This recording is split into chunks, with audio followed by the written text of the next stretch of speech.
Okulindelekile kubulili nezinkolelo kuphoqelelwe kubantwana ngabantu abadala abaphila nabo. Abakubonayo nabakuzwayo abantwana egumbini lokufundela nasemakhaya kunomthelela kwindlela abakholwa ngayo kubona nasemhlabeni abaphila kuwo. Othisha bangagqugquzela ukulingana ngobulili exhumaneni nabantwana egumbini lokufunda, kanti futhi bangaxhumana nabanye ngale kwegumbi lokufundela.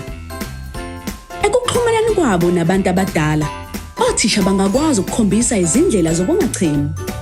Bangasiza abazali nabanakekeli babantwana ekwesekeni abantwana babo ekukhuleni ngokuphelele ngale kwezinkolelo zobulili nezingqinamba emakhaya. Hlangana nothisha uKhosi nothisha uSihle.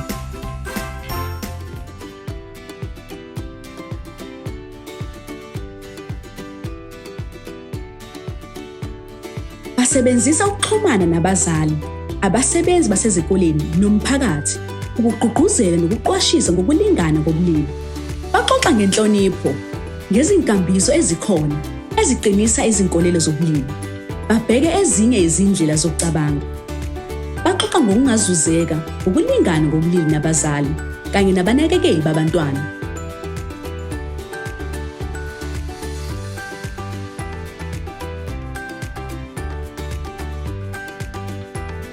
Uthisha uSihle nothisha uKhosi basiza abanakekeli babantwana baqonde ukuthi izinkolelo ngobulili zingakhinyabeza imfundo yabantwana. Abantwana bakhula ngokuphelele uma bebamba iqhaza emidlalweni ehlukahlukene nasekuxhumaneni nabanye abantwana ngale kobulili babo. Imibono yamasiko nezindima zobulili ingakuvimbela lokhu. uKhosi noSihle baqhakambisa iqhaza abanakekeli babantwana abesilisa abangalenza ekukhuliseni abantwana ngokudlala nasekuxhumaneni nabo.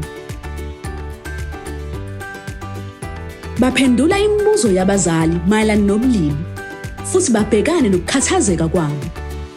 Lokhu kusiza abazali ukuthi baqonde ukuthi kungani ukukhuthaza ukulingana ngobulili kubalulekile ekukhuleni kwengane yabo. Basiza abazali ukuba basekele kangcono abantwana babo. Babuza abazali imibuzo ukuze baqonde ukukhathazeka kwabo, banikeze namacebo nezeluleko ezingaba usizo.